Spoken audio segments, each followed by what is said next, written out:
শুভ সকাল বন্ধুরা, কেমন আছো তোমরা সকলে? আশা করছি তোমরা সকলেই ভালো আছো আর সুস্থ আছো। আজকে হলো শুক্রবার আর এখন সকাল 7টা মতো হবে। আজকের ব্লগটা আমি এখন থেকেই শুরু করলাম। আশা রাখবো ব্লগটা একটু হলেও তোমাদের ভালো লাগবে।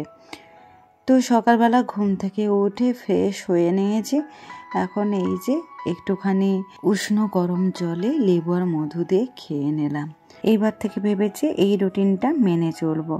অনেকদিন পরেই আবার লেবু জল খেলাম, তবে একদম যে খাই না সেটাও নয়, কোনো দিন খাই, প্রায় দিনটা খাওয়া হয় না। তো এবার থেকে আর ভাবছি যে কোনো দিন নয়, রোজই করতে হবে। আসলে আমার কোন জায়গায় প্রবলেম হয় বলো তো? শীতকালে কোনো প্রবলেম হয় না, সেটা ওয়ার্কআউট করতে বলো, মর্নিং ওয়াক করতে বলো, যাই বলো না কেন, শীতকালে অতটা কোনো কিছু প্রবলেম হয় না, বরং বেশ ভালোই লাগে করলে। কিন্তু গরমকালে না আমার সত্যি প্রচণ্ড কষ্ট হয়, খুব বিরক্ত লাগে আর ভালো লাগে না। ওই জন্য গরমকালটা আমি করতে পারি না। তাই ভেবেছি যে কয়েকদিন শীত রয়েছে, মানে ঠান্ডা রয়েছে, সে কদিন আমি এই রুটিনটা আবার ফলো করব। আর দিনকে দিন সত্যি কথা বলতে মোটা তো হয়েই চলেছি, সবাই বলছে। আর তাছাড়া কালকে রাত্রে মেয়েও বলছিল যে মা তুমি তো মোটু হয়ে গেছো। তাই জন্যই রাত্রেই ভেবেছি না, আমাকে আবার ওই রুটিনটা ফলো করতে হবে, না হলে আরও মোটা হয়ে যাচ্ছি আমার মনে হচ্ছে।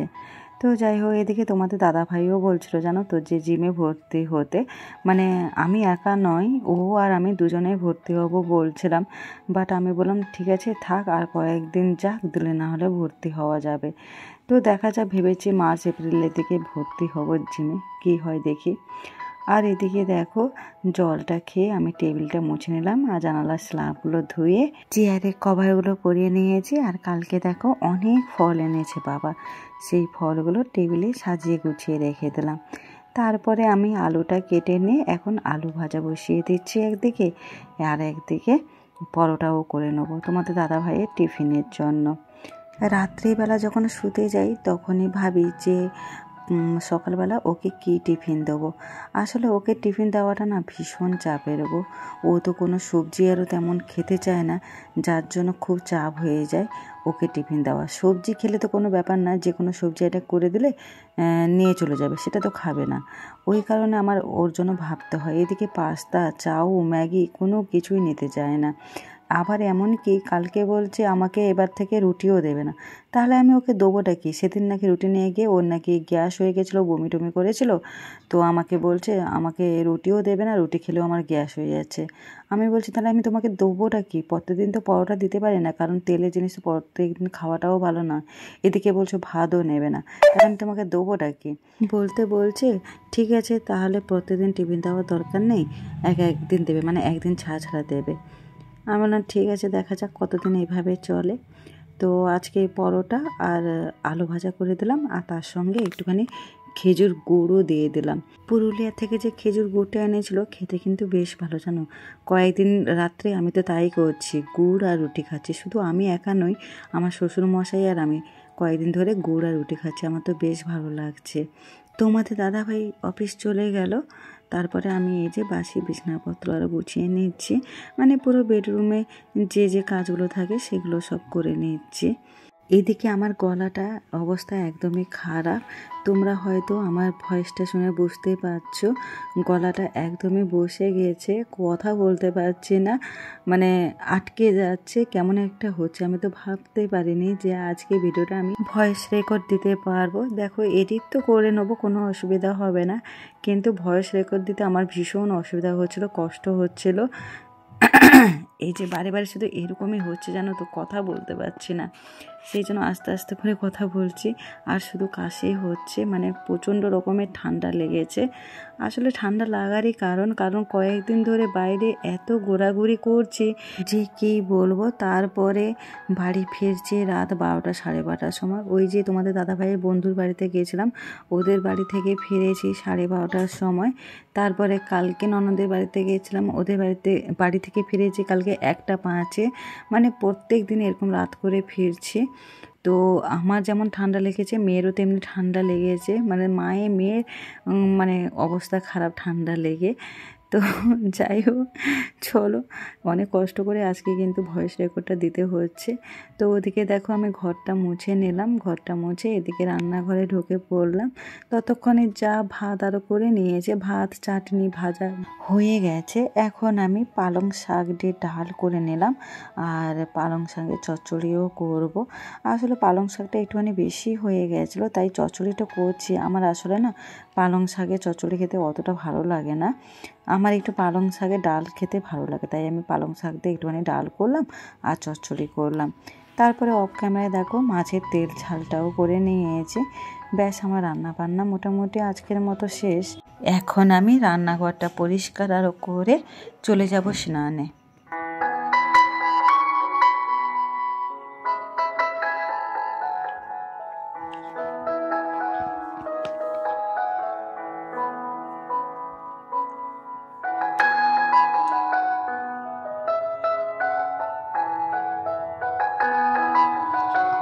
স্নান টান করে ছাদে চলে এলাম। উফ, কি ঠান্ডা গো!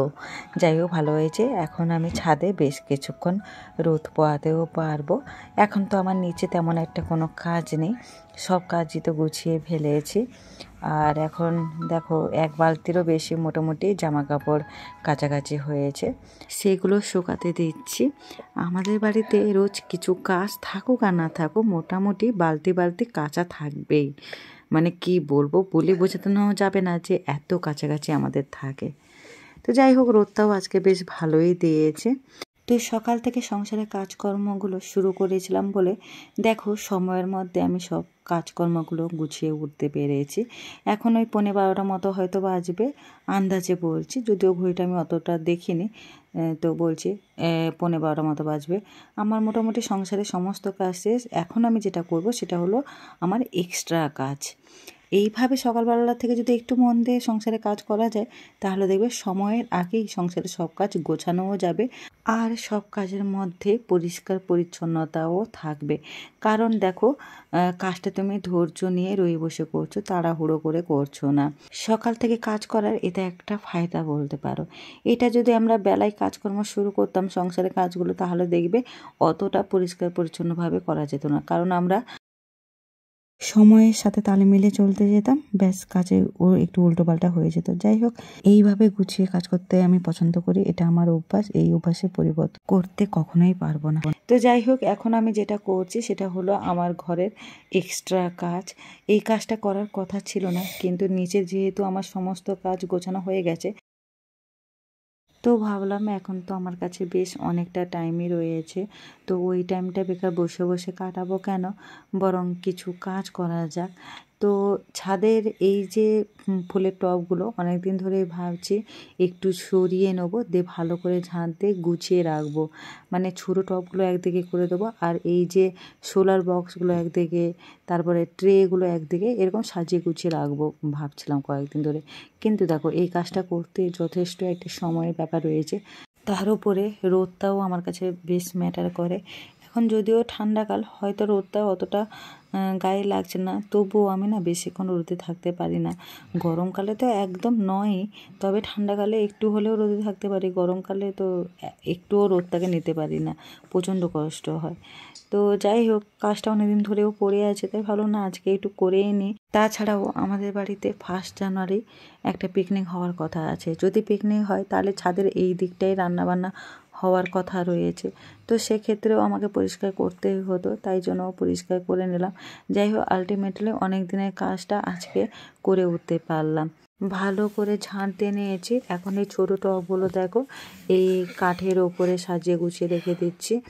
আর এই যে কাঠগুলো আমাদের বাড়িতে যখন কাজ হচ্ছিল তখন মিস্ত্রিদেরকে বলে নিয়েছিলাম, ওদের থেকেই নিয়েছিলাম। যাই হোক, বেশ সুন্দর করে গাছের টবগুলো সাজিয়ে নিয়েছি, দেখতে কি সুন্দর লাগছে তাই না।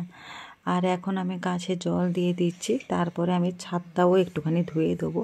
যদিও পুরো ছাদটাই ধুতে হবে, বাট আজকে আর পুরো ছাদটা ধুতে পারবো না। এই পাশে এইটুকুটা ধুয়ে দেবো, বাকি ছাদটা আমি পরে একদিন ধোবো। দুদিন ছাড়া ছাড়া ছাদটা এত নোংরা হয়ে যায় যে কি বলবো। এই বছর শীতে যেন একটাও মানে ফুলের গাছ বসাতে পারলাম না। এই শীতের সময় কত রকমের ফুল হয় বলো তো, কত সুন্দর দেখতে লাগে। যদি বসাতে পারতাম তাহলে খুবই ভালো লাগতো, কিন্তু কি করে বসাবো। এই যে বললাম মাটিই পাওয়া যাচ্ছে না, কতজনকে যে বলেছি যে আমি কি বলবো।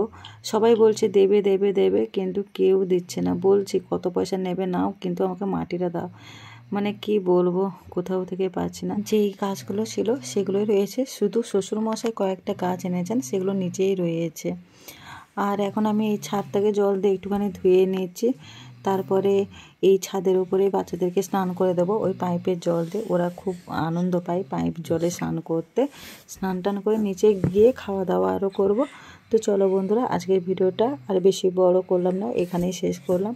যদি ভালো লেগে থাকে অবশ্যই একটা লাইক আর কমেন্ট করো, তাহলে আমাদেরও ভিডিও করার উৎসাহটা বেড়ে যায়। চলো আজকের মতো এই পর্যন্ত, টাটা। সবাই ভালো থেকো, সুস্থ থেকো। নেক্সট ব্লগে খুব তাড়াতাড়ি তোমাদের সাথে আবার